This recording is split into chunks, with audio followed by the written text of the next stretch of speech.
बहुत समय पहले त्रेता युग की उस पवित्र सुबह में, जब धरती पर धर्म और अधर्म का संघर्ष आकार ले रहा था, समुद्र किनारे एक अद्भुत दृश्य उपस्थित हुआ। राम, लक्ष्मण और वानर सेना उस विशाल, गर्जन करते समुद्र के सामने खड़े थे। समुद्र की लहरें उठकर मानो ये बता रही थीं कि सामने का मार्ग आसान नहीं है।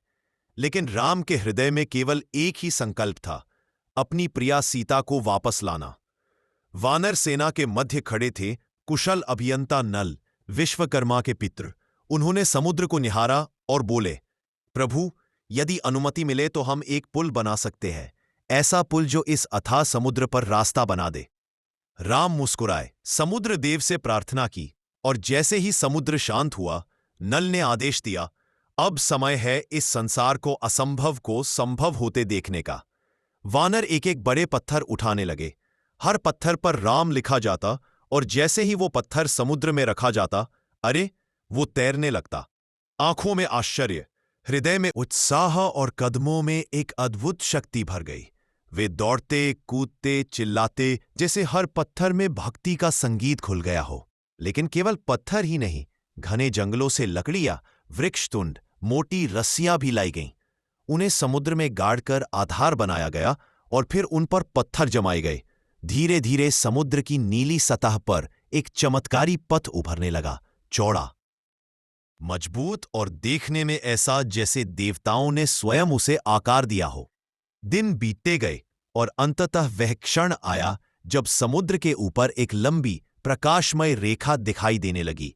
यह कोई साधारण पुल नहीं था, यह वानरों की मेहनत, प्रार्थना और प्रभु राम की दिव्यता का संगम था। राम सेतु खड़ा था, विशाल, अडिग और अद्भुत। राम ने अपनी सेना को आगे बढ़ने का संकेत दिया। हजारों वानरों की गर्जना और समुद्र की लहरों की ताल में एक दिव्य संगीत गूंज उठा।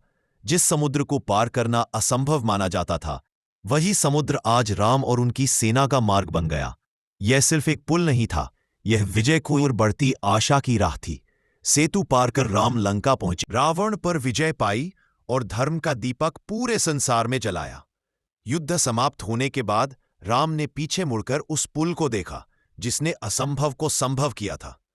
वह सेतु आज भी समुद्र की गहराइयों में विश्राम करता है, पर उसकी कहानी हवा में तैरती रहती है, लहरों में गूंजती रहती है और भक्तों के हृदय में सदैव जीवित है।